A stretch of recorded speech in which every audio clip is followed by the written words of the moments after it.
And we are live. Welcome back to the Heal with Gold show.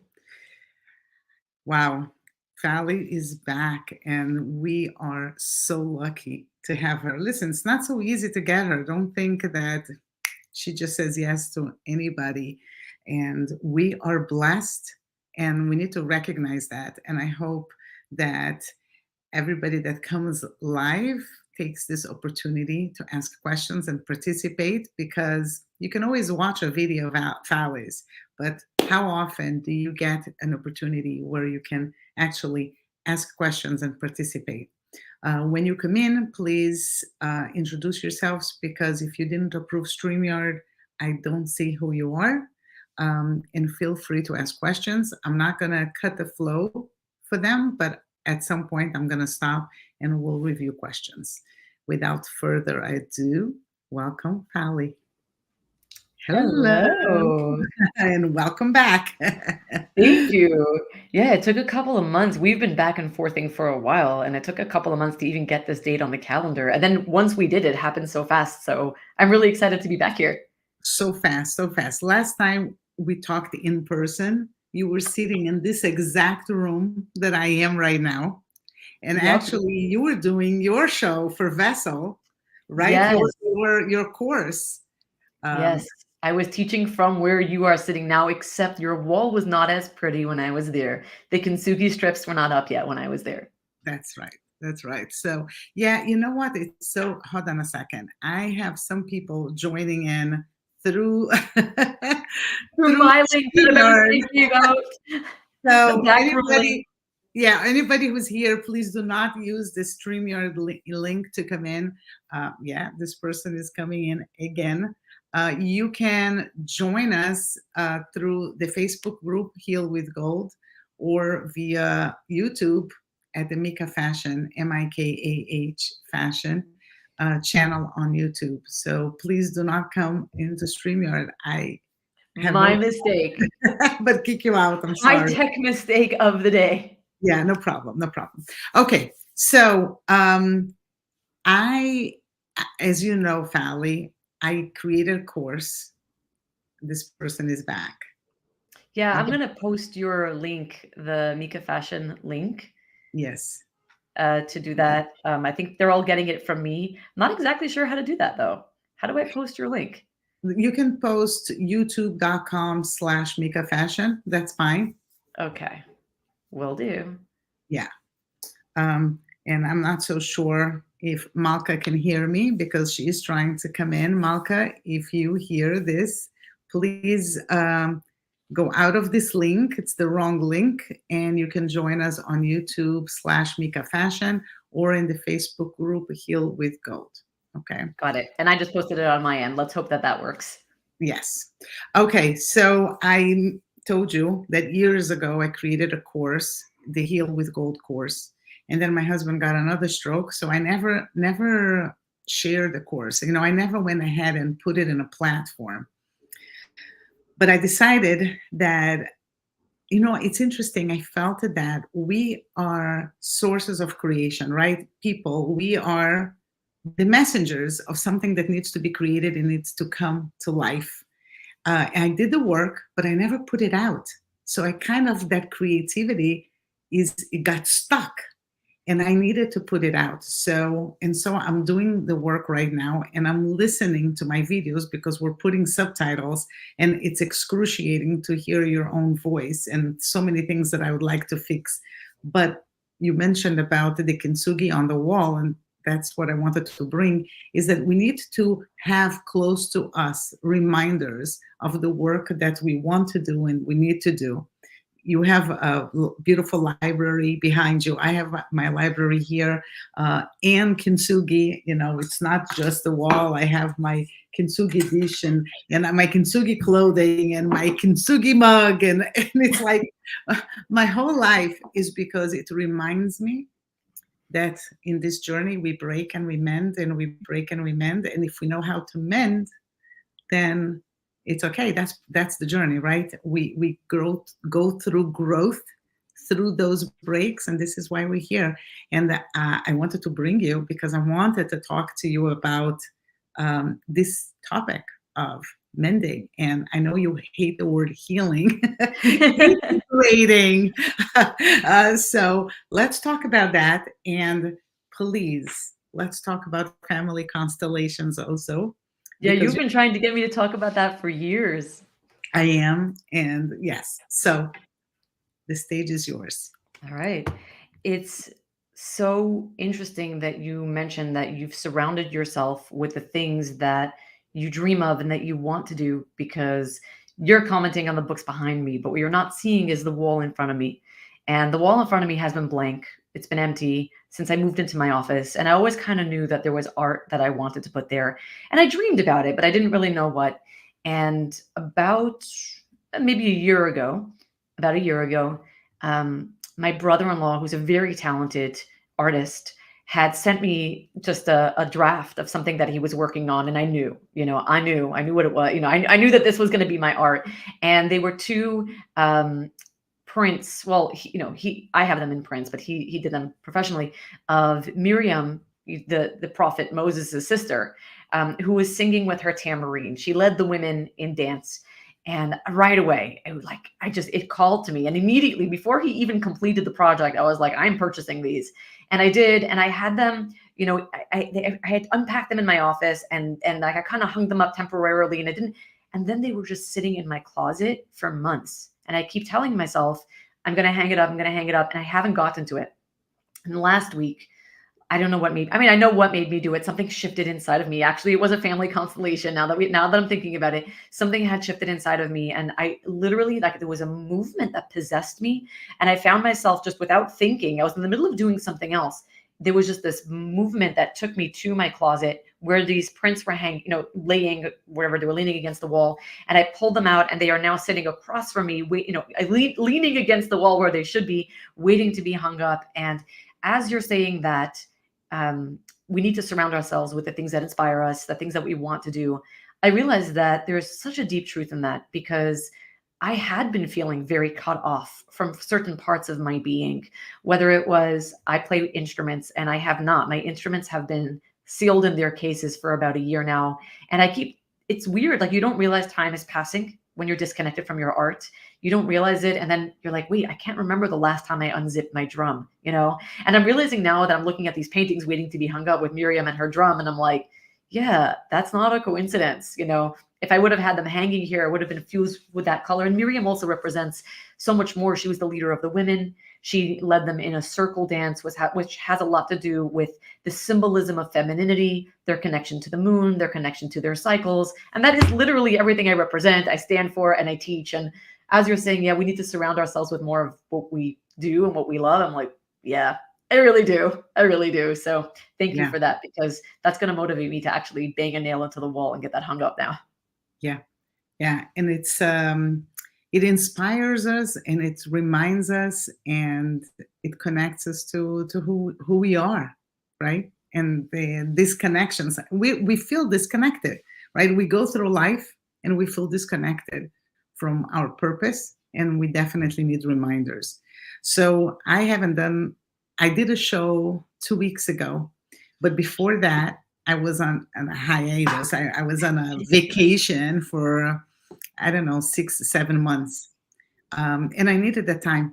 I needed to take that time off. I was moving, I was building. It was a very difficult time. But I realized that this time, connecting with people, sharing lessons, is really part of my purpose. So I figured, you know what, let's come back, even if it's slowly. It takes sometimes small steps of action for us to get where we need to get. And I couldn't be more excited to have you here again. Thank you. Thank you. So let's dive in. What are we talking about? So the three, you don't like to use the word healing. I don't even know how to talk about this without not saying the word healing. You know why I don't like the word healing? Tell me. Because when are you going to know that you have healed? At what point do you wake up and you're like, oh, I am done now, right? I really dislike the word healing, because not that there's anything wrong with the word objectively, but what I feel about the way the word is used today as a buzzword is that healing is effectively taking us away from living.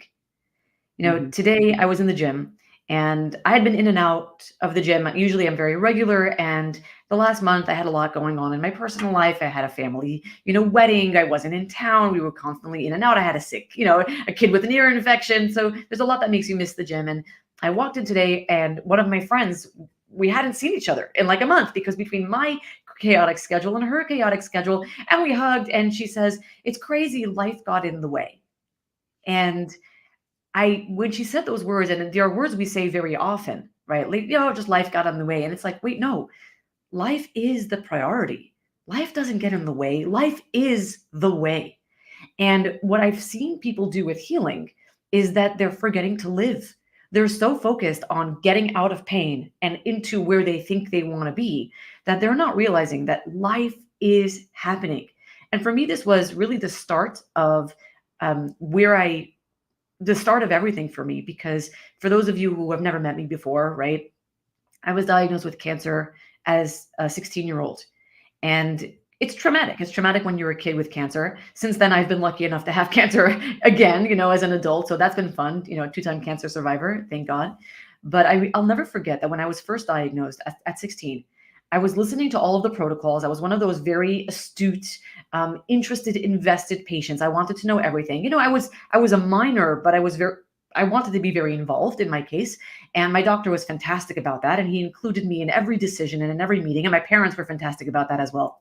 And I'll never forget that I turned to the doctor on the day. It was like probably a day or two before we were starting my chemo cycle. And we had gone through an 8-hour meeting with a 4-inch binder of all of the chemotherapies I would be taking, all of the side effects, everything I needed to know. And I turned to him and I said, I want you to know something. I'm going to be the best patient you ever had. I don't break any rules. I'm going to say yes to everything you tell me. I'm never going to cry. I will show up on time to all of my appointments. I will do everything. You just tell me this. When is this over?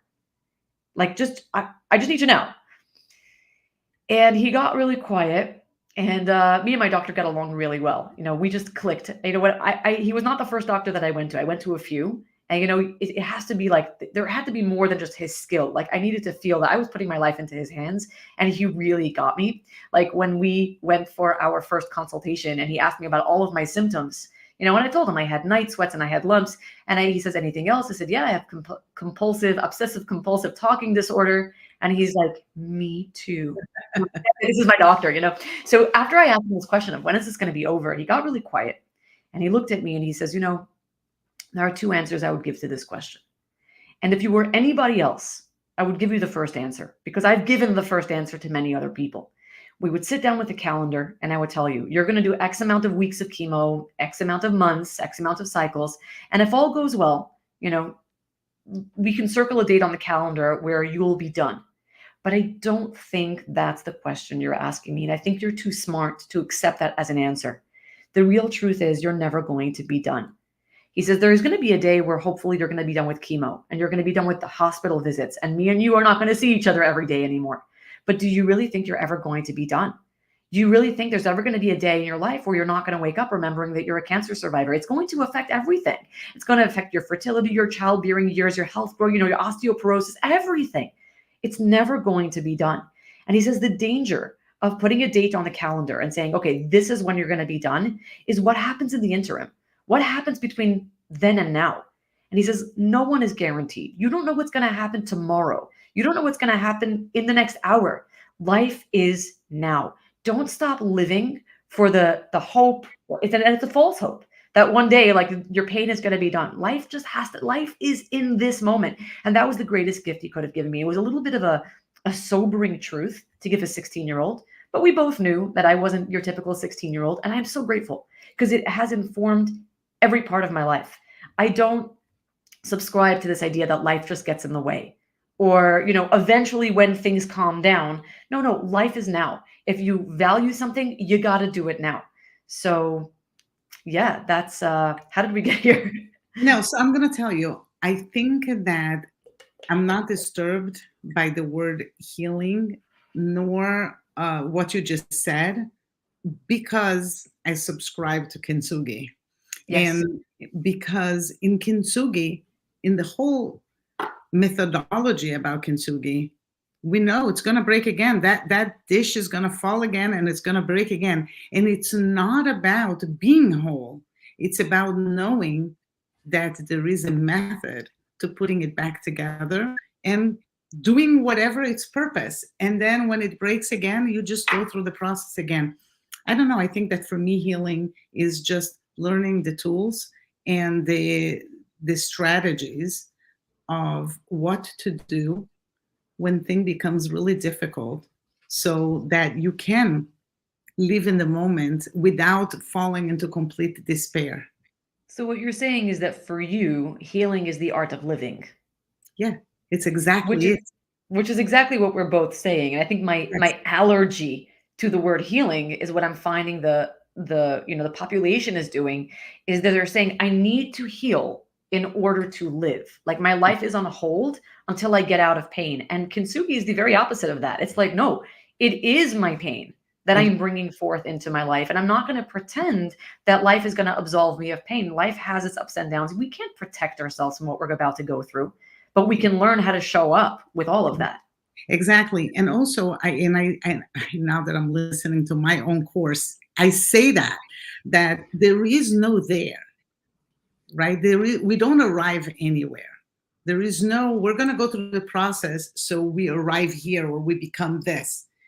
Life is about the journey. It's all the time, it's the same. It's all the time the process. It's what you do from one day to the next, how you better yourself, um, how you use whatever broke you as your purpose. And from my interviewing all of the women who had thrived after terrible adversity, all of them started working in some capacity in exactly what broke them. So Yes. I really see that the breaks is like a nudge to take us to exactly where we need to be. You know, how I interviewed, this is like for me the best example. I interviewed a woman that at age 6, she was playing at a friend's house. She went to get her Barbie, and when she ran home, she was hit by an ice cream truck, and she got her leg amputated. She was 6 years old. But she was raised by incredible parents who didn't let her stop at anything. She became a competitive skier. She became an attorney. And today she started a nonprofit, and they give prosthetics to people all over the world. And she said to me that the person who hit her ended up going to jail. He was 18 years old. She wants to find him to thank him. I said, "You want to thank him?" I'm like, there's a big uh, space between I forgive, I don't hold grudges, to I want to go actually and thank him. And she said, "Miriam, if it didn't happen to me, what happened to me, I would never have this life full of meaning that I have right now. I've been to countries like Peru and Cambodia, and we have given prosthetics to children who has lost being hit in mines." And she started describing this life. And I was like, wow, this is somebody who understood that her pain was really leading her to a place of purpose and living a life of purpose and meaning. But she knew how, she didn't stay grudging and upset and living a life in a wheelchair. She became a skier. She figured out life with whatever happened to her. So we were going to talk about the three steps for integration, let's say. Yeah.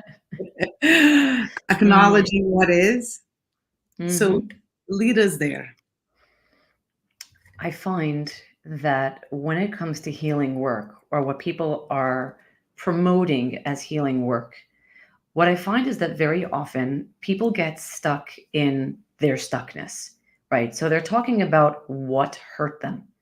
And I think that the example that you just gave about this woman, right, is the perfect example. Because when does it end? When does telling your story end? When does your pain end? And it may never end. It's kind of like what my doctor told me. You're going to be a cancer survivor. You're going to be affected by your story forever. So you can either live in this story, or you can choose, like you said, to move on, to build an entire life, to find meaning and purpose, and have a life that you never thought that was possible for you. I mean, I have a lot of gratitude towards the fact that I had cancer, because my childhood dream, it's not my dream anymore, but it was my childhood dream of being a published author, of being on the bestseller list. Well, my first book was a book about me having gone through cancer. It was my cancer diary. So cancer gave me everything that I wished for, and it gave me a lot more. It gave me a lot of things I didn't know that I was wishing for. It gave me a deep and a very rich appreciation for life. So the secret to moving on, because what I see again in the healing world is that what people want to do is they want to get from point A to point B. And what they're struggling with is that I don't like being in point A. Point A is my pain. And ideally, point B is where I'm not in pain, right? And it sounds really nice. It sounds like a very simple formula. Take me from pain to where I'm not in pain, point A to point B. But from a meta view, what people are not seeing is what you're exchanging is one level of stuckness for another level of stuckness. I'm either stuck in pain or I'm in another place where I'm not in pain. But life is not about stuckness. Life is about constant movement. And healing is about allowing yourself, true healing is about allowing yourself to jump right back into the rapid flow, rapid movement of life. No stuckness, right? And to have the wherewithal to kind of like surf the current as it's moving you, as it's moving through you.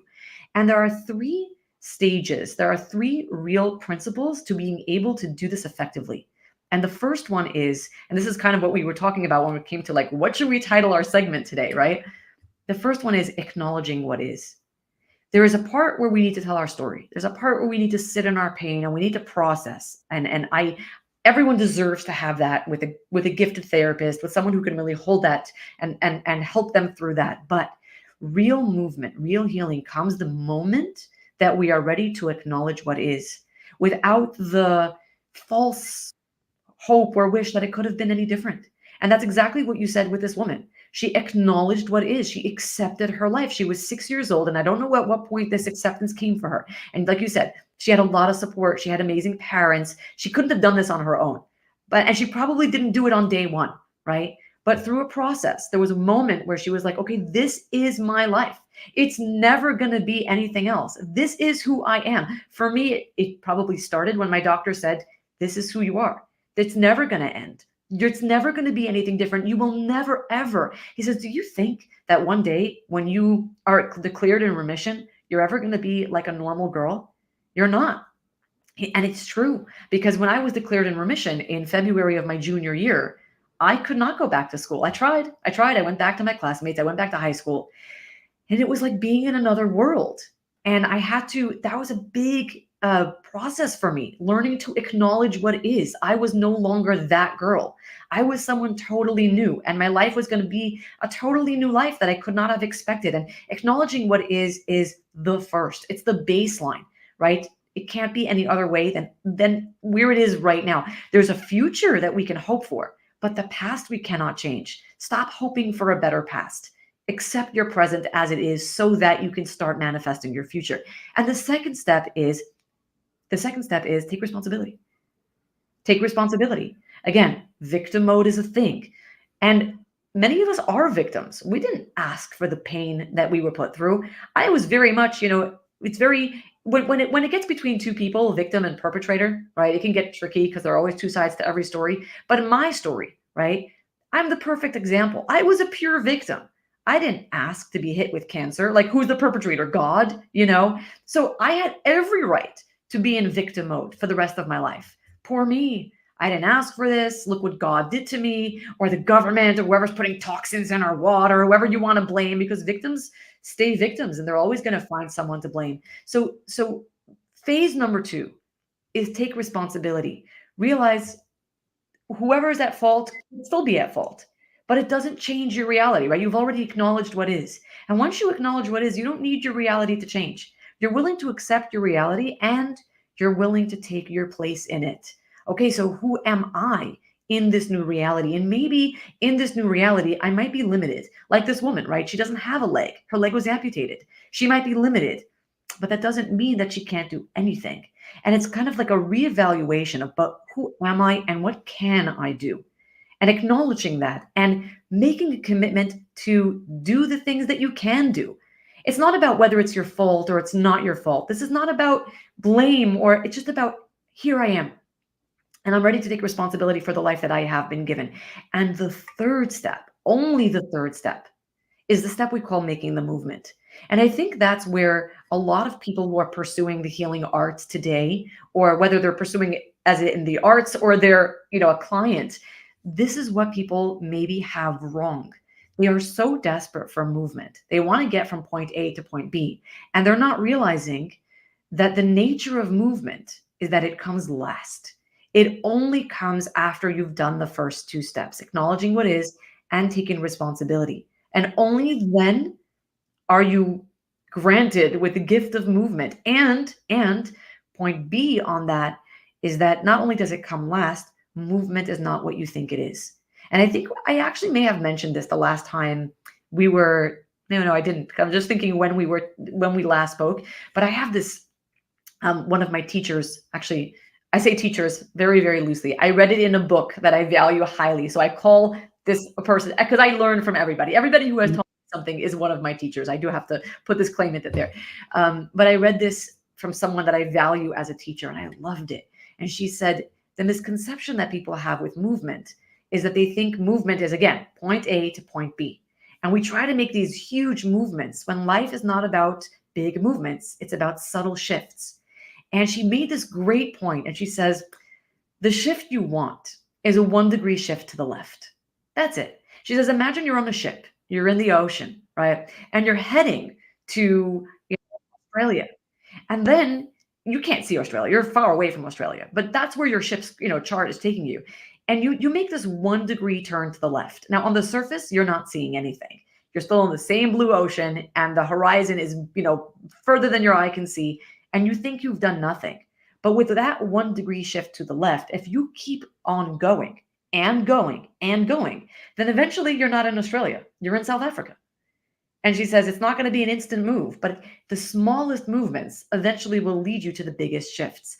And to me, those are the 3 principles of growth, of healing, if you want to speak, that language, but actually of life itself. I love this. And I want to mention something about taking responsibility. A lot of people think that taking responsibility, like they don't want to, because it's a sign of weakness, right? Accepting your responsibility in your situation. Because when I have to agree with what you did to me. Right. And it's could be a sign of weakness. But in reality, it's the most empowering process when you acknowledge something and you accept your responsibility, because that is the moment that you can do something about it. When you put the blame in somebody else, when you give excuses to your situation and you don't take responsibility, there's nothing that you can do, because it's all in other people or God's hands. What can you do if it is somebody else's fault? Nothing. But if you say, okay, this happened to me, what is my responsibility here in this situation? What can I do? Suddenly there is something that you can do. You can start by processing it, accepting it, and then using it for good. You can. But if you are in that victim mode and you're putting blame to somebody else, there's absolutely nothing that you can do. And it's so interesting to me that people don't want to take responsibility because they feel that it's a weakness, when in reality, it is the most empowering, courageous thing that a person can do.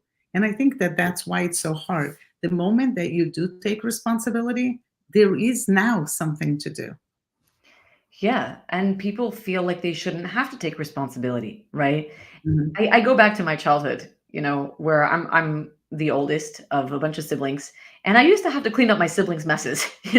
My brothers would make messes of their toys, and they were little, they were very little, and they weren't really capable of cleaning up the mess. And I remember our nanny used to be like, it's, you have to clean up the mess. And I would chafe against it. I would be so upset. Why do I have to clean up a mess that they made? And she used to tell me this line that I hated hearing as a child, but it served me well as an adult, because you want to live in a clean house. And I was like, yeah, but why should I have to clean it? But the truth is, this has really stayed with me. the kind of world that you want to live in. Don't make someone else responsible for creating that world for you. We are world creators, and we have to create our worlds as we see fit. And okay, a big part of growing up also has been like, maybe making my world a little smaller. When you're a little kid or even a young adult and you're like, I'm going to change the world. I'm going to be this big, empowered person who's going to change the world. And that's not working. And again, that 1 degree shift to the left mentality is like, I clean the mess, not because I made the mess, but because this is my world and I want to live in it. But I also don't have to take responsibility for the whole world. I don't have to take responsibility for you. I take responsibility only for in Hebrew we say, your Dalet Amos, like your 4 cubits, the little, your auric field, the space that you live in. And it starts with taking responsibility for what's going on inside of you and how you see yourself. Do you see yourself as a victim, or do you see yourself as someone powerful enough to enact some change, even if the change is a 1 degree to the left kind of change, the smallest kind of change that there is? Yeah. Oh, I love it. I want to shift to family constellations. I know, I've been feeling your itchiness, but we're getting into it. Everything that we're talking about is going to lead into that. It is. I am fascinated by it. So I just want to, I think that the concept and the word family constellations, I don't think that it's very well known. No, and if you do Google it, you will get a lot of information on it, and there isn't necessarily one main consensus. Like if you Google the term family constellations, you're going to meet a million different constellators who are all kind of saying the same thing, but there's not a lot of clarity in like, wait, but are they all doing the same thing? Everyone has their own thing to bring to the table around this. Yeah. And there are so many modalities for helping people find peace, understand themselves, process trauma. And for some reason, family constellations, when you mentioned to me, you were the first person to mention it to me, I became extremely fascinated with it because for some level, it really made sense to me, maybe because I felt that there is so much more to my being than just my being here and my life and my purpose and my doing. I feel like I'm a thread on this fabric, talking clothing and fashion. But I'm part of this multi-level constellation. So I became fascinated, and then I had the pleasure to be present at a family constellation that you ran. Yes. And I was an active part in it, right? You were. And to see how I felt and how I spoke, how I became somebody. That you were, it wasn't you. You channeled. That it wasn't me. Now, I don't think I've ever shared this with you, but I think the reason that I was so odd, although the people who know me don't believe this, I'm definitely more on the introverted side. I could do shows and I can public speak, but if I go to a place where there's a lot of people, especially people that I don't know, I am quiet. I don't say a word. I'm watching. It's just who I am.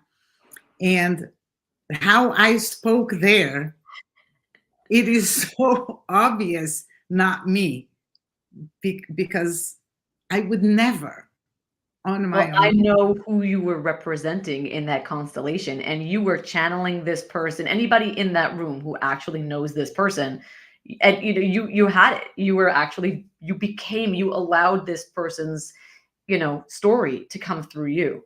Yes. And I know people who are listening are kind of like, what just happened? Are they psychic? Yes. Or can anybody do this? Like, what's the story here? It's craziness. So please explain, because this is something that I think people need to know, because there are certain things that I believe family constellation is the right path for the person to adjust how they live. I really think that there's certain things that this would be the fastest, most accurate way for them to fix something about how they're leading their lives. So okay. Please introduce. So a couple of things to say before I go into what family constellations are. I will say, um, it's not the kindest modality. There's a reason why it's not popular. It's not kind. It's No. not fluffy. It is truth uncensored, and this is why we have to talk about acknowledging what is and taking responsibility. And these are the basic tenets of family constellation work. Any constellator can tell you that these are the foundations of family constellations. You cannot be a constellator and you cannot be constellated unless you really understand and are willing to adhere to these principles. Because if family constellations are good, they're going to show you things you don't expect to see. And I just want to add, those things are being shown to you in public. Yep. Other people, I mean, Well, you can do private one-on-one constellations as well. But when I okay. did one recently, the person I did it on in the middle of the session said, I didn't realize all of my secrets are coming to light. And they weren't secrets as in big dark. They were like, I just didn't expect that this session would cover all, like, whoa, all of this is entangled in this particular issue that I'm dealing with in my life. I could never have dreamed that this story from when I was 8 years old is part of this particular pattern. Yeah. So you need to be courageous, and you need Yes. to be very ready to expose yourself like that if you really want to make that Yes. movement, right? That third step. So go That ahead. being said, we're always kind about it. Like the exposure is never like shame on you kind of thing. It's Right. just, wow, we're bringing something to the surface. But I want to say one more thing. You said it's the fastest way. And I want to say something here. In a certain sense, it's the fastest way to get to the root of what's really going on. That's what I But on meant. another level, the movements that come out of a constellation unfold very slowly. And we always tell people the results of your constellation are going to take about a year, sometimes even 2 years to manifest, which is not to say that you're not going to see shifts immediately. You're going to know. You're going to know, right? They're like tectonic plates moving underneath the surface of your life. So you're going to know that things are shifting. But it's going to be a year later or even 2 years later that you will be able to look back. And I have now, I ran a constellation in May of 2021 to a group that I don't normally work with. Usually my constellations are limited to my workshops. So it's like a kind of a closed container. People know me. They've already worked with me. This was a very interesting constellation that I ran in a container that was not my own. I guest starred, so to speak. So none of the participants had any prior working relationship with me. And they had been completely blown over by what this constellation was. And again, this is May of 2021. We are currently in March of 2024. Do you know that I still get regards from people who say, I was in a constellation with you 3 years ago, and it's still affecting it. My entire last 3 years have been affected by that constellation. And I'm like, yeah, I know. So people don't expect that. And there's a slight danger, and we're going to go in a minute into what constellations actually are. There's a slight danger when people get so excited when they see a constellation and they just want more of it because it's so magical. And this is kind of like the hard part, because when you're doing something that works for you, whether it's breath work or hypnosis, you're just like, do more of it, right? Do more of it. With constellations, we actually say, no, you got to do less. You do one. It's like surgery, right? And then you got to give your whole life time to adjust around what you just did. And the danger of doing too many is that all of a sudden you just have confusion. Kind of like our last conversation was about psychedelics. I feel the same about psychedelics. I think the consensus after our last talk is that I'm not pro or against psychedelics. I'm kind of like, you just got to go in aware and you got to know what it is. And I feel that one psychedelic trip can possibly open your worlds, show you many things. But the danger is doing too many, because then all of a sudden there's a lot of confusion and no integration. And a constellation can a little bit feel like a psychedelic trip. So just Yes. before we talk about what it is, just know some disclaimers before we dive in. Yes. So let's dive in. All right. So what is a constellation? Everyone, for every constellator you're going to meet, they're going to describe this a little differently. And probably every time you meet me, I'm going to describe it a little differently, because I'm always trying to work on my elevator pitch, my standing definition, in a way that's going to make sense for most people. So about a week ago, my husband and I were in the car. We were driving on the avenue. We were actually parked and we were sitting quietly in the car. And, it's springtime here in New York, so the birds are coming back. And we noticed that there was, you know how these flocks of birds, they migrate together and they were kind of circling in the sky. And so your eye can't help but be attracted to those. And we were watching quietly, because people who are married for 20 years, they tend to sit quietly together, just watching birds. And at one point, my husband noticed, he says, do you see those two that are out of order? And it's very obvious, when you have 100 birds flocking together, we tend to be like we're just mesmerized by that sight, all of them flocking together. But what you also notice is the two that aren't there. And you're like, what's out of order here? What happened? And so there are two amazing things happening simultaneously. One, that there is an order, that hundreds of birds can fly together without having ever exchanged a word, and they all turn together. They all make the same movements at the same time. And that's one miracle. But then the other one is like, but there are some that aren't. And you keep and no matter how long we watched them, those two birds were out of order the entire time. And we must have sat there for like 15, 20 minutes. Let's describe first the concept of them all flying together. We, and when I say we, I'm including the entire animal kingdom and everything that's actually living and breathing. So we're talking about plant, anything that is alive, okay? We exist in relation to one another in what science likes to call the morphic field. How does it work? Again, everyone's going to tell you a different story, but I'll tell you some of it. You are an antenna. You are an electromagnetic organ, right? Your brain is electric, your nervous system is electric, and your heart is electric. Your three most important parts of your being are electric. They're governed by electrical currents, right? So essentially, what you are governed by is not chemicals, it's frequencies. They're electromagnetic frequencies that are flowing through your system at all time. Now, if you know anything about electric, it's not confined to your body. You're a conductor. It's moving through you. So you're also emitting frequencies at all time, right? And not only are we emitting frequencies, we're receiving frequencies. So we tend to think that in a conversation, you speak and I listen. And those are the two frequencies being exchanged. Or if you want to look a little deeper, there's also body language, right? I talk a lot with my hands. There's a lot of body language. There's facial expression, but there's something more. Our breath is a frequency. Our heartbeat is a frequency. Our brain waves are a frequency, right? That's how MRI machines gather your brain scans. So you are constantly emitting frequencies and you're constantly receiving frequencies. And they're very subconscious. You're not necessarily aware of them. Although today in modern language, we say, I vibe with them or I don't vibe with them. What are you saying? What are you saying? There's a vibration. You're acknowledging that there's a vibratory pattern emitting from all beings, and you either engage with that vibratory pattern or you feel repelled by that vibratory pattern. And that is in essence what the morphic field is. Now, what is this vibratory pattern inside of you? What is it governed by? It's governed by lots of things. I mean, what are you actually emitting? I know when people hear me say these things, they're like, what does she know when she comes near me? Like, what is she picking up? And I'm like, people, you have no idea how loudly you're thinking. You need to think quietly. Like what it happened actually. It happens more than once. It happened more than once, and it happens quite often. But recently it happened where I was in the kitchen and I was just, busy with something. I was cooking dinner or whatever. And one of my kids called me. So I turned around. I was like, what? And she's like, I didn't call you. That's so weird.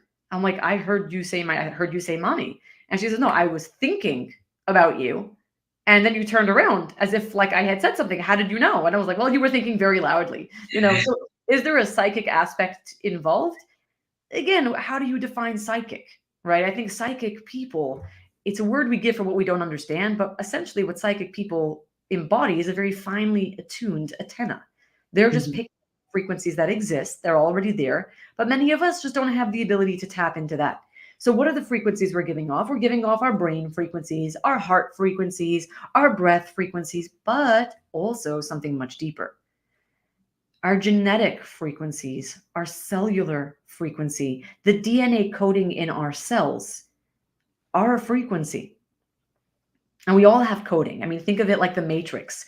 We don't see our coding, but imagine we were made up of letters or made up of words or made up of music. That music is a vibration that's playing whether we hear it or not, and it emits into our field. And when it is constantly emitting, a field kind of forms around us, very similar to the birds. So the birds are constantly emitting this frequency. Most of them are on the same vibratory pattern because, again, how complicated are birds? They're not suffering trauma the way we do. Their brains aren't impacted by generational stuff. They're just birds. And all they're thinking about is staying warm and their next meal, right? So they're emitting this frequency. And because they're all emitting the same frequency at the same time, they have the ability to be in this perfectly symmetrical morphic field. But everyone, every living being exists in some way, shape, or form in relation to a morphic field. The problem is two things. One, we don't see them because we're in them, right? And we tend to like not want to see them because we think, I'm not a bird, I'm not a fish, you know, I'm a human, I'm above, you know, like I make my own choices. Nobody likes to be told that your choices are not actually your own, that you are fully and deeply invested and, you know, overcome by a morphic field that you don't see. And number two, the reason we don't see the morphic field or acknowledge the morphic field is because our morphic field does not look as uniform or as beautiful as the morphic field of animals, of a herd of animals, right? Or a flock of birds. Because we as humans tend to look more like the two birds that were out of order. So if you look at humans, you're not seeing symmetry. You're seeing a bunch of scattered people living their lives, right? And the goal of family constellations is when we understand that there is a morphic field, the constellator, their job is to discover what's out of order here. And when I mean what's out of order, it's so easy when someone comes to a therapist and says, well, obviously what's out of order is my husband. I mean, he's toxic, you know, he's a terrible person. I married a narcissist. I got a divorce. I mean, we hear that so often, right? People come to therapy and they think they know what the problem is. And a constellator is never listening to what you say the problem is. They're looking much deeper. Why is this particular person or why is this particular situation in your morphic field? What is the coding that you carry? What is the frequency that you are vibrating out that is essentially putting you into the position to be placed in this particular field? What is out of order? And that's our job, to bring those things to the surface so that we can recognize them, so that we can honor them, and we can move beyond them. That is essentially on a baseline level, the best way that I know how to describe the morphic field. Now, one more thing. Your DNA is not just influenced by you, right? Your coding. It's also influenced by everyone who has come before you. Because I'm going to speak to the women here. I mean, the men too. Do you know that there was a point in your life cycle where you were inside your grandmother's womb?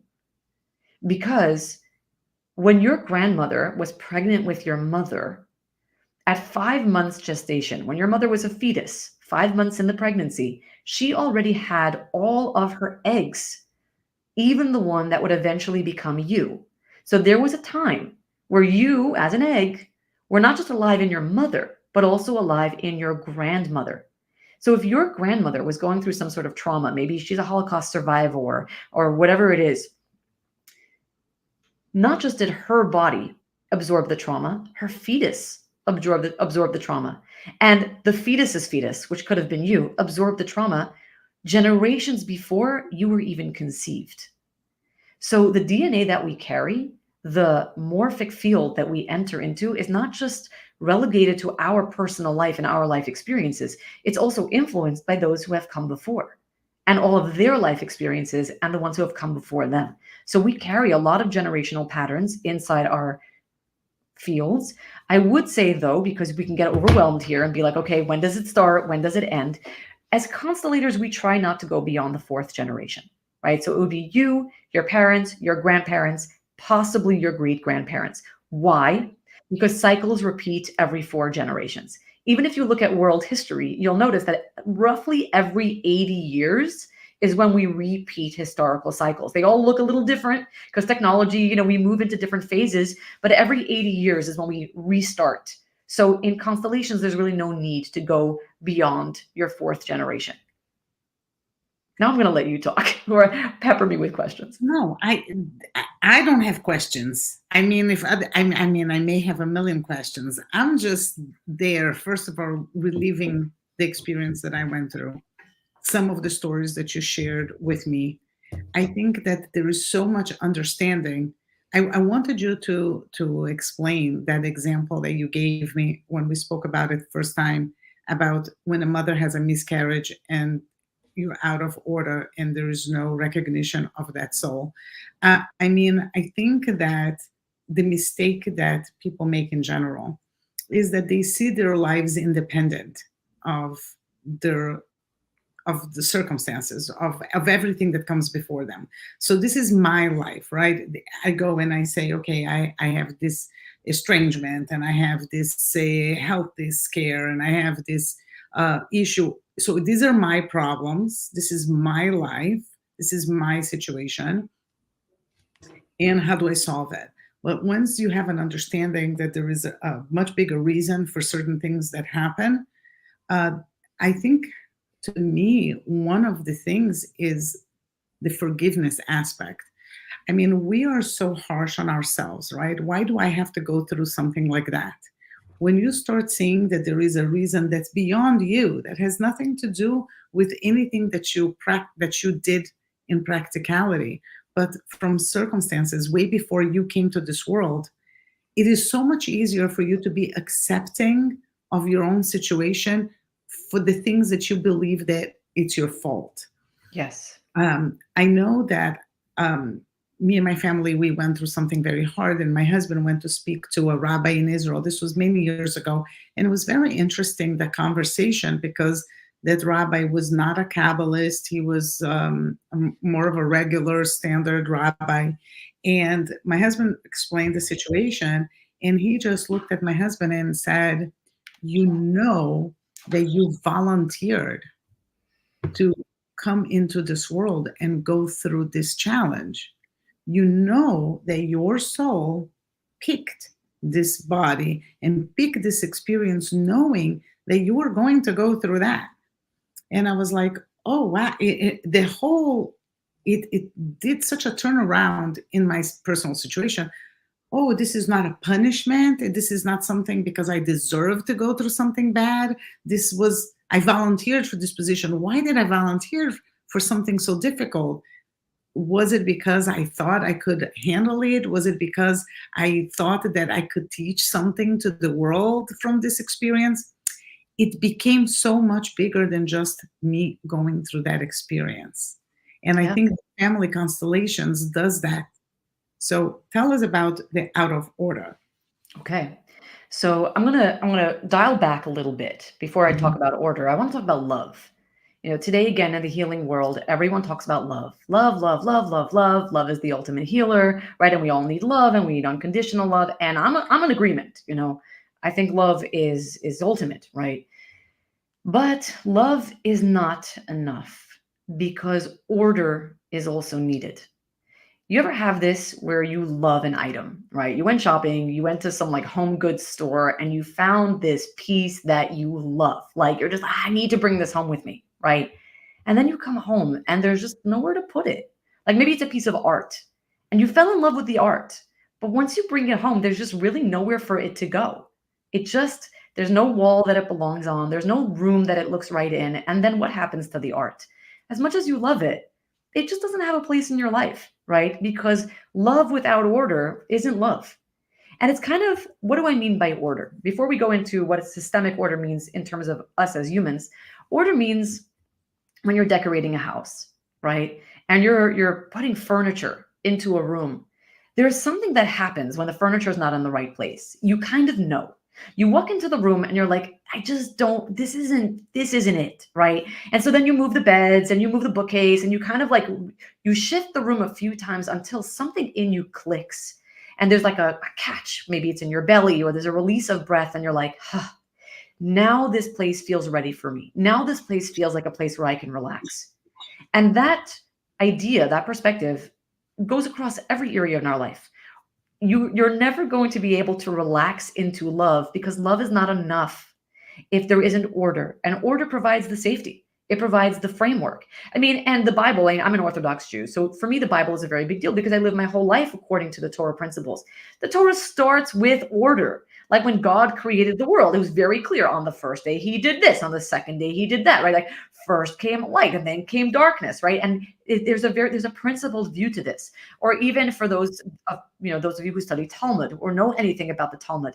I mean, the Talmud, for those people who don't know the Talmud, if you were to study one page, which means a double-sided page of Talmud, every single day, it would take you 7.5 years to finish. That's how broad the Talmud is. And all of the Talmud is concerned with is order. Is order. It's a bunch of rabbis arguing about the order of things, right? Order is really important because the love will not settle and you will never feel safe and you will never feel alive if something is out of order. So what constellations do is they help you as an individual uncover and transform the patterns that are significantly impacting your life. What are those patterns? Something that is out of order, and you may not know what it is because it may not be yours. It may be something that you're carrying from someone else. And I like what you said before, that we make the mistake of thinking that we are individuals. It's the same way that in Western medicine, doctors specialize. So, you'll go to a fertility doctor who specializes in fertility, right? You'll go to a cancer doctor who specializes in a type of cancer.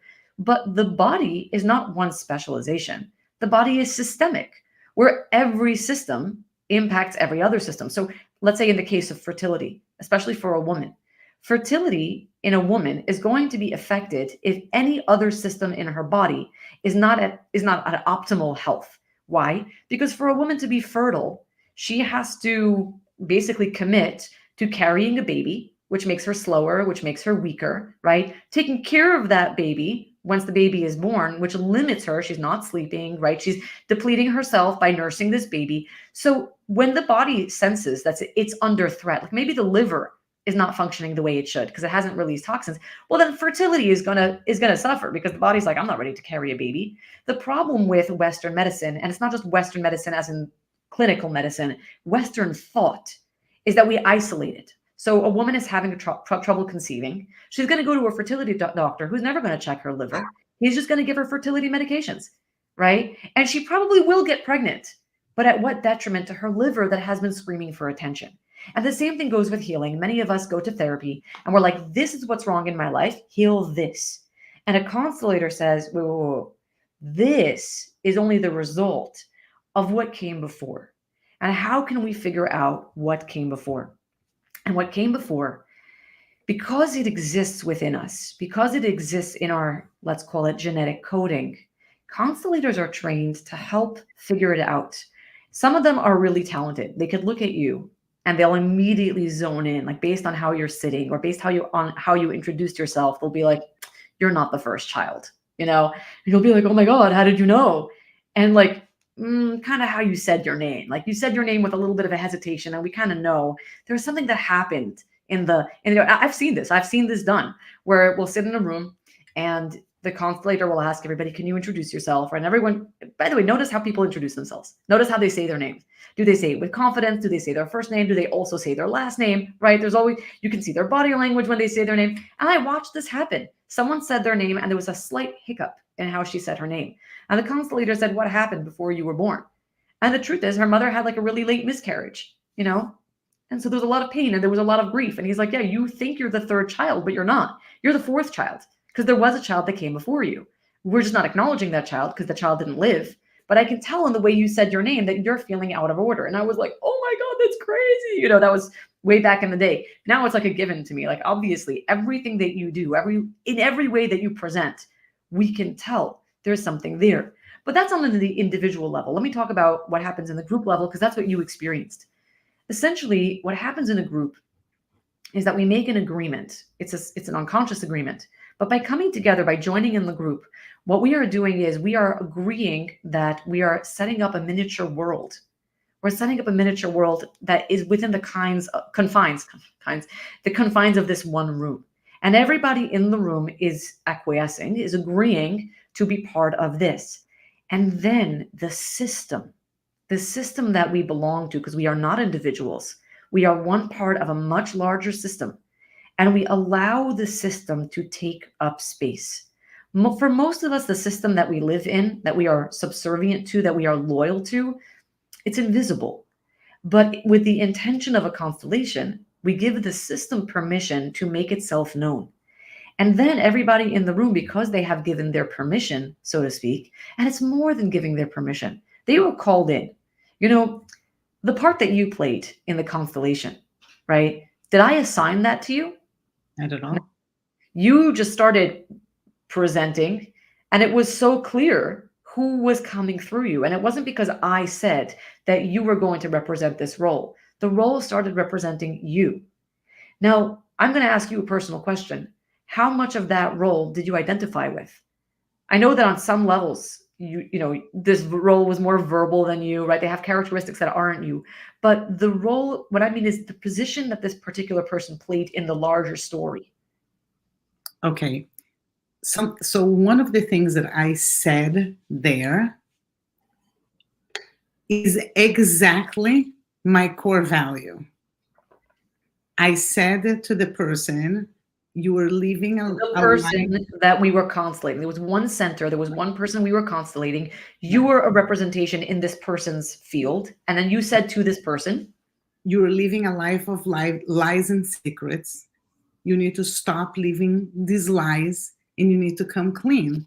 And I was very upset about the fact that he was living this life of lies. How that 100% connects to me is that there's absolutely no question that my highest core value is integrity. So I was upset with him, but I was really upset with him. I felt upset with him in both both of of my you, both of your beings. meaning the person that I was representing, but I was She also, was upset with him, and then you were also. and I was also. Yeah, and that's just one example of maybe certain similarities that you shared with this person. Mhm. So when I say that we agreed to be in this room and we agreed to make the system, known, I think it goes beyond agreements. I think we were called into this room. The system is very powerful.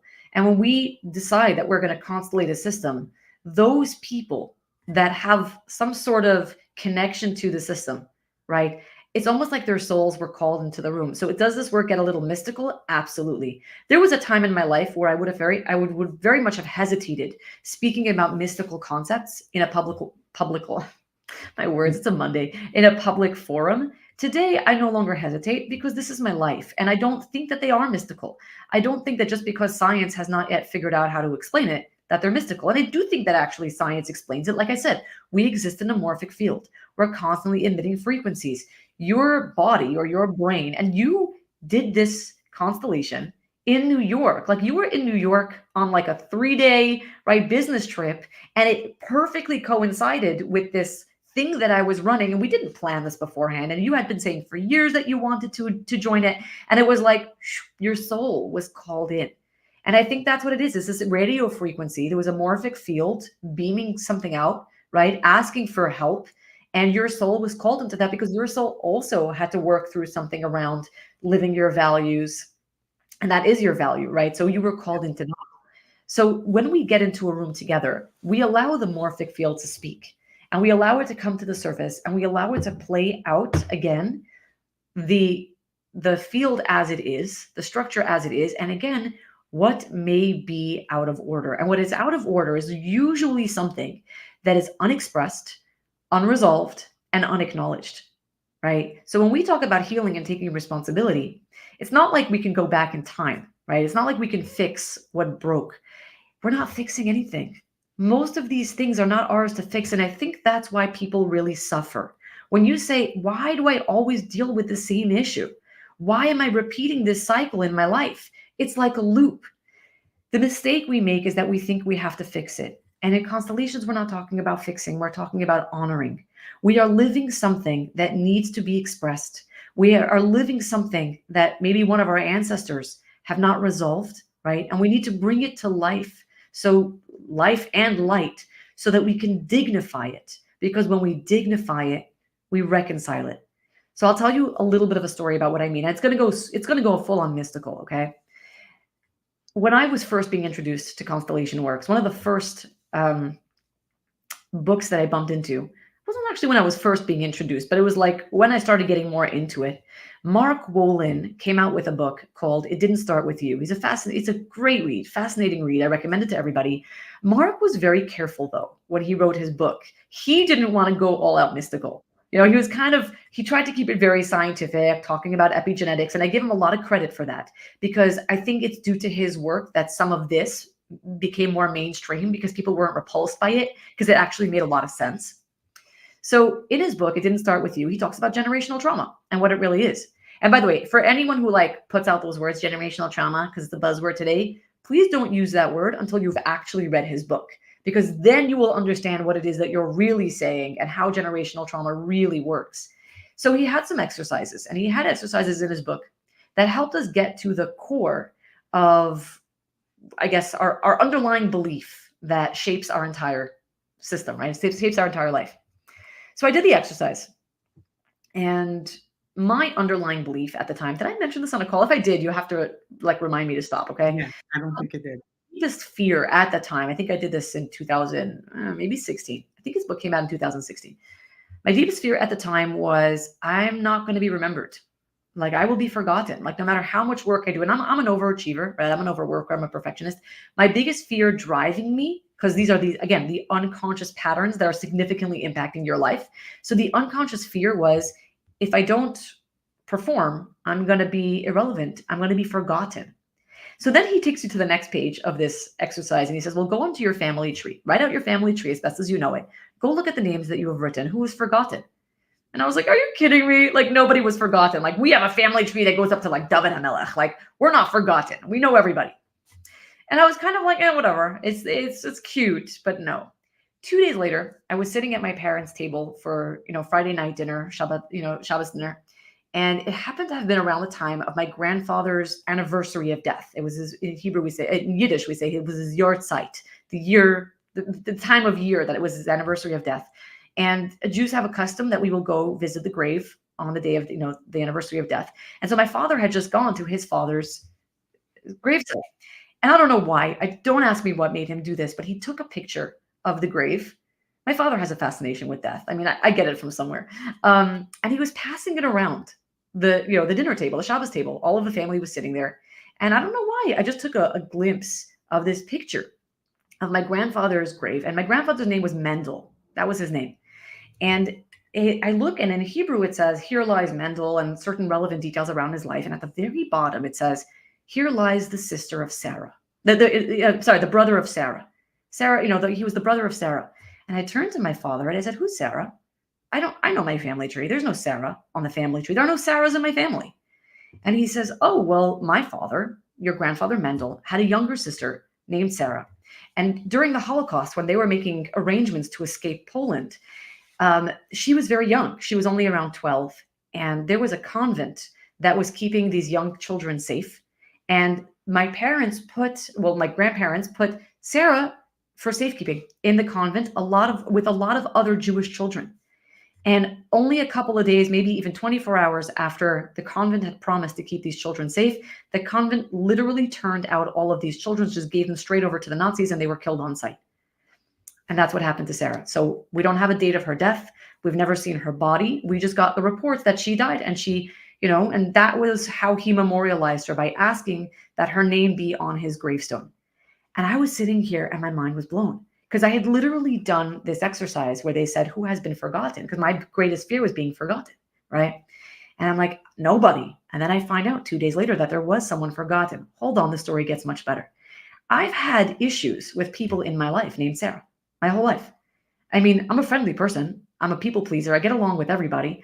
But, if I go back through my life, I've had contentious things with women named Sarah my entire life. But there's a reason for this. Why? Because the order. In constellations, there's an order. So your family of origin comes first. So in the case of my grandfather, Mendel, his mother and his sisters would have been the primary women of his life. They needed to be respected and honored before he could have accepted a wife. Okay? Now, because his sister, Sarah, was never honored, she was not, recognized in the system, then his wife, whose name was Fally, like me, I'm named for her. Okay. So she came into the system, but she died very young. My grandmother that I'm named for, she died at 40. And something about that is interesting, because I'm named for her. And I've had a lot of near-death experiences. I've, struggled with cancer. I also was diagnosed with cancer the first time, like I said, on my 16th birthday, on the anniversary of death of my grandmother, on the 40th anniversary of death of my grandmother, who I'm named for, who died at 40. So all of those weird patterns, right? Now, Fala was the wife who basically replaced the sister, Sarah, who was never honored. So then here you have me with this name, and I've had interesting relationships with women named Sarah my whole life. And I'm like, oh, I'm done with that. So I started doing this thing where I light a candle for Sarah. Like every Rosh Hashanah, the beginning of the year, when we memorialize souls, I light a candle for her. And ever since then, I have friends named Sarah. We're all good. We're all close. But it was really interesting to see that that's what it took for me to break the pattern.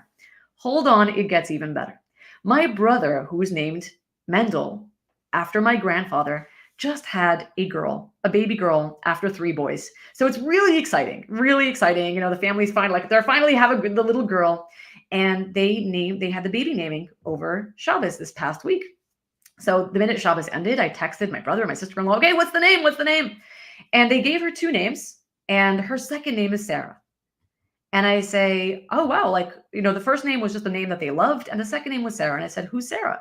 And so my sister-in-law says it's from her side of the family. She says, because, your family doesn't have Sarahs. I'm like, actually, it's really interesting because we do. And she's like, I never heard, like, who's Sarah in your family? And I said, it's really funny because you are married to my brother named Mendel. And on the grandfather Mendel, on his gravesite, he's the one who took responsibility for remembering Sarah, his younger sister. And here you have completely unconsciously, my brother with the same name goes and names a daughter, Sarah. She's the first Sarah in our family in all of the generations. And he doesn't even know that we have an Aunt Sarah that has been forgotten. And here we are unconsciously playing out these same patterns. And that's just one of the cool stories. There are other stories that are like creepier, but like this is what we mean, that the system is going to constantly speak up. Or even on like talking about baby namings, I named 2 of my sons, my first 2 sons, based on, again, different events that happened in my life, and I felt like their names really embodied who they were. I did not know until years and years later that these were 2 names of 2 grandparents that I had that nobody ever told me, because they're like 6 or 7 generations up, and they're right there on my family tree. And they're not necessarily like traditional names, like especially my second son is not like a traditional name that you're going to find in every family, and it's right there. Or even my third son, his second name, well, his first name is Shalom. And there was a reason why we gave him Shalom.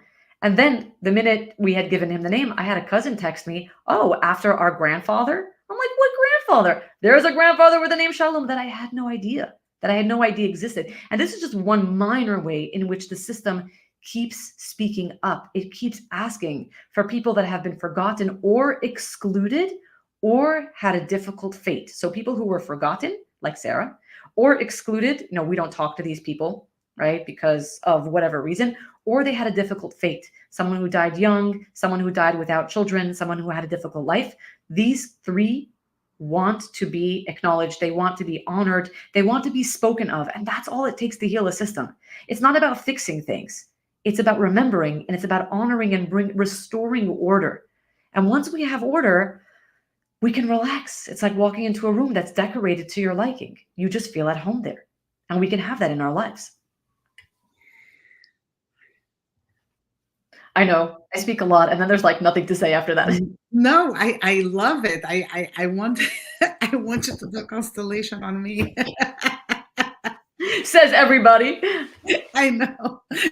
I'll tell you, my husband said, tell Fally that I wanted to do a constellation on him. And I said, if I would ask, why would I ask for you? She would first do it for me. Anyway, you need to move to Florida. That's what it is. Yeah. I love this whole concept of to me, it makes sense. I don't know if it is because I like order. Like I can understand. And it's interesting. As an artist, if you see my desk is not orderly. I know the order of the mess, meaning I know where to find everything. I know where to find it. But anybody would say it's a mess. But I also know when it achieves a moment of like, enough, I need to bring order, right? So I can't do anything. I cannot move on until I create order. And since I moved to this house, I am very much into every day taking a drawer or cabinet, a shelf, and bringing order. And order in the things around you really helps you in so many ways. So it's not just the order of the families and what you spoke about the constellation, but having order around you, I think is allows us for us to thrive. It's also order within you Mhm. because, whatever we go through, we develop an inner picture of what we believe the world is like. So when we go through trauma, there's an inner picture that we have developed of the world or of perpetrators or whatever it is. And that inner picture just follows us forever, right? And we're living out of a loyalty or an allegiance to that inner picture. And in constellations, what we do is we bring that picture to the surface so that we, again, can see what's out of order and we can make the movements. All of life is movement. What happens when we go through trauma? We freeze. And literally, right, we talk about the fight, flight, and freeze response. The freeze response, which is really most of us go into freeze because we're not strong enough to fight and we're not fast enough to run and there's nowhere to run. So the dominant response for most of us is the freeze response. And when we freeze, the flow of life has not been allowed to move through us. So in a constellation, what we're inviting back in is the movement. And it's movement from our life, it's movement from our parents, it's movements from grandparents. And so there's a lot of movement in constellations. So the inner picture, the frozen inner picture, comes to the surface first. And then when we start allowing the movements, we can kind of untangle the knot in our tapestry. And the goal of a constellation is to end with a new picture. Sometimes we do, right? Sometimes you have someone being constellated who is so open, so willing to take responsibility, so willing to acknowledge what is, and the movement is like butter. And sometimes they're not, right? And sometimes we make only a small movement. I mean, it's a joy for me as a constellator that when we end off in symmetry. We end off and everybody in the room is like, like we've ended, you can tell. But sometimes you can't. Sometimes you can't. Sometimes the most you can do is bring the picture to life and the person is not willing to make the movement. And as a constellator, you also have to know like it's okay. It's okay to leave it where it is and trust that you've taken them to the step that they are ready to take. And they have to percolate there for quite some time if and when they're ever going to be willing to take that. So when you form a new inner picture, your life is going to change around that. And I'll never forget that there was once that I constellated a marriage, and it was a marriage that had no hope, but like for real, you know? And I know it's terrible for me to say that because who am I? But on the surface, it was just like there's no going back. There's really no hope. And what happened when we constellated this marriage was there was a lot of movement in the room. There was a lot of release. There was a lot, and release isn't necessarily good. Sometimes release looks like chaos, but it was finally stuff was coming to the surface. And I'll never forget that at the very, very end, it was clear that we were at the end, but there was something left a tiny bit unfinished. And I asked permission. I wouldn't have done this without permission. I asked permission of the people in the room that we're representing if I had permission to ask them to move. Because during a constellation, we never tell people where to go. We allow their bodies to tell them where to go. But here, sometimes I have a suspicion. And I'll say, what would happen if you would move there? And obviously, if it feels incorrect for you, don't. But I was making suggestions which normally I don't make. And I had asked if the husband and wife would be willing to stand next to each other in a prescribed order and their children facing them, again, in a prescribed order. And I was very hesitant about doing that because it wasn't what had naturally come out of the constellation. But again, they had permission to object and none of them did. And that's where we ended. We are talking now a couple of years later. This relationship, they are like newlyweds. They are in a whole new phase of their being. They actually, I don't know if they did already or they're about to because I haven't, I've been in touch, but sporadically welcome another baby into their family. And it's like, what? Like, what happened? And when I spoke to the person that had been constellated, they told me, this is when I went home after the constellation, it wasn't immediate. But a couple of weeks later, I woke up and I literally felt that I was living in a parallel universe. I was not living in the life that I had come in with. It was a brand new life. Everything in my life was just brand new. I was seeing the world through new eyes. I was seeing my marriage through new eyes. And things started moving really, really quickly. Things that we had been stuck on for years just dissolved. And here we are. I literally feel like a newlywed having my first child, And I've seen profound things. And again, in so many different ways. Like I told you a bunch of stories about names repeating in systems. That's just like one thing that happens. I've seen illnesses disappear. I've seen other just amazing things So evolve. let me ask you, what behooved you to ask them to move And I just want to clarify to people, because when you said you put the couple in a specific position and their Yeah. children, I just want to clarify, it's not really their children. It's the Right. people who were in the room Representations. that took the position of children. Uh, what is this, like, what happened there when you moved them? Because it seems like this was very dramatic. What happened was that the constellator is never really separate from the constellation. There is a reason why this particular constellation, whatever the constellation is, came to me. There are other constellators out there. Why me? So there's usually something in the constellation for me as well. So whatever moved through me to ask them to move, it wasn't logical. It wasn't my mind saying, well, a husband and wife should stand here and their kids should stand there. It wasn't a mental thing. Because I've seen people make that mistake saying, well, you should be standing in a certain order and you should, and therefore it never works. I just had a suspicion what would happen, because I think where that constellation ended, it ended a little open-ended. Like everybody in the room kind of knew it was over, but there was a feeling of like, we're next. And I was like, what if we can provide some sort of inner picture, like a new picture, right? And it's an embodied picture because your body is standing in that place. What would happen? And I said, obviously, if the picture does not resonate with you, you disagree with me. And I just experimented and they all went along with it. And here we are, a couple of years later, and that picture is actually manifest.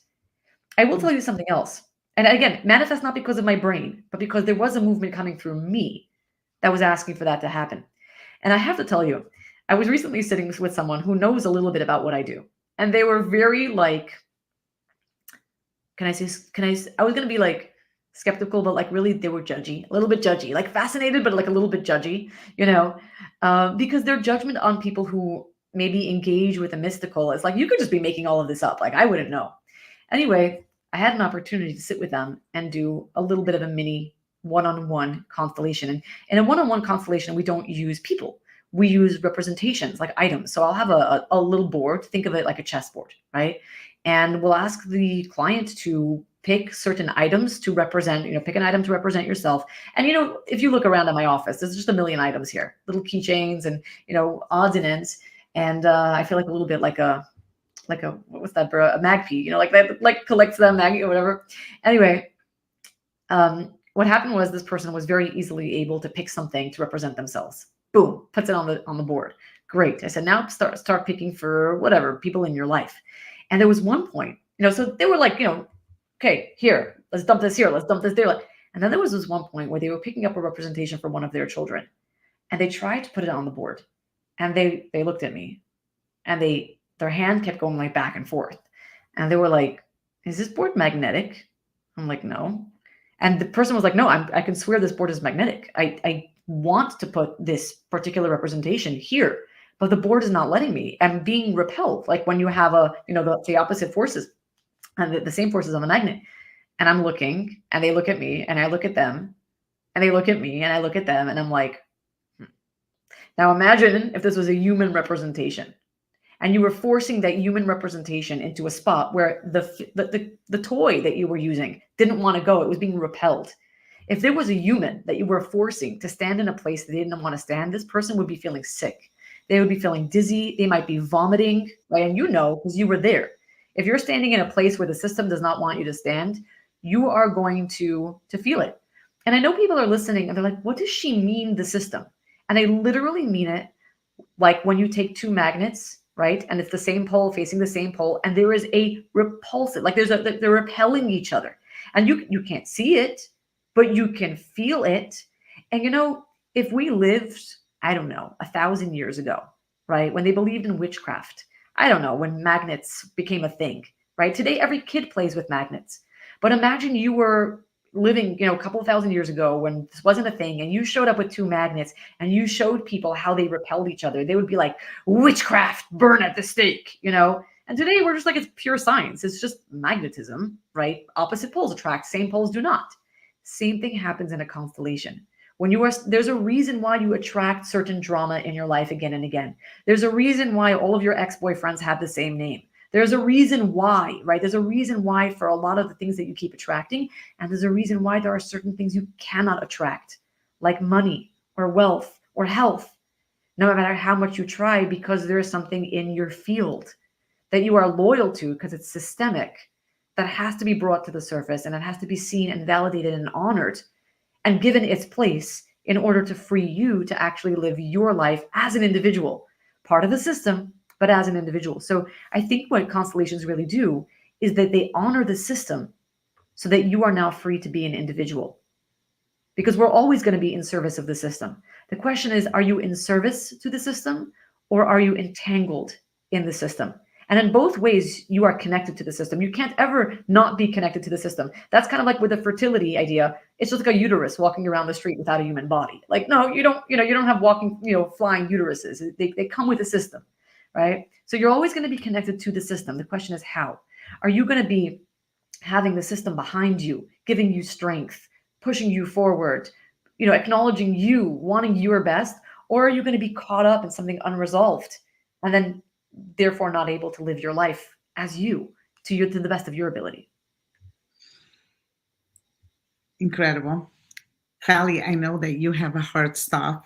Yes, I do. We have 4 minutes to my hard stop. I'm going to honor your hard stop just because I'm a good friend. Otherwise, I wouldn't honor it.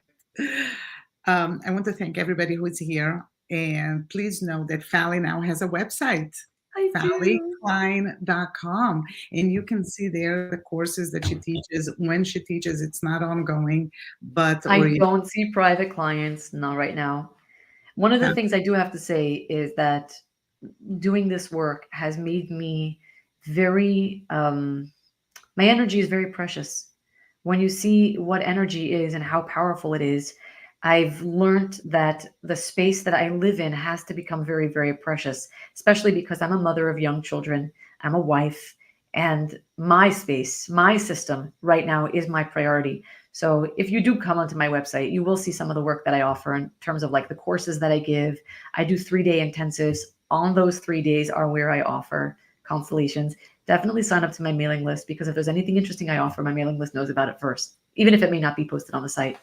Yes, and I took one of the courses, and I can say it's beyond worth it. I love it, every second of it. Actually, wait, even more. If you go to my homepage, which is FallyKlein.com, and we'll link it so that you don't have to worry too much about the spelling.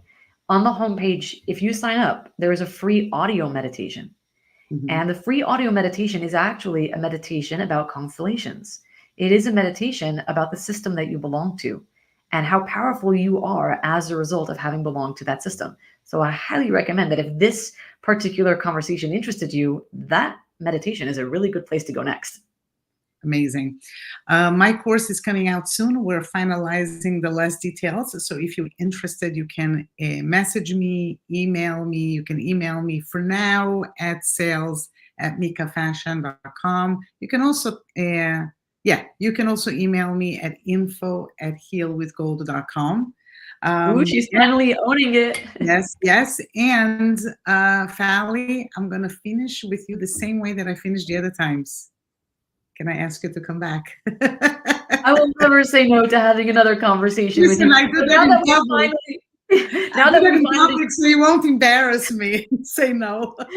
But now that we finally did constellations, what are we going to talk about? I know what we're going to talk about next. We just always have what to talk about. Yes, we always have. Thank you so much, everybody. And please share this video.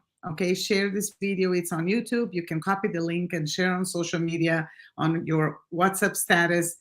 You don't know who needs to hear this information and whose life could be transformed by finding out about constellations and everything that Fally spoke about. Have a great day, everybody.